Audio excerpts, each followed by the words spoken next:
In this video, let's learn how to record calls on Samsung Galaxy A06 mobile. Now I have global version. Some versions this method will not work. Open your mobile dial pad.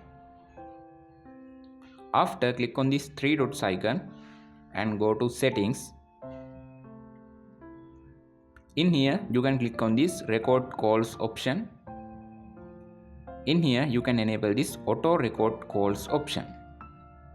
Now I click on this auto record calls option. You can see three methods have. Now I select all calls and come to back.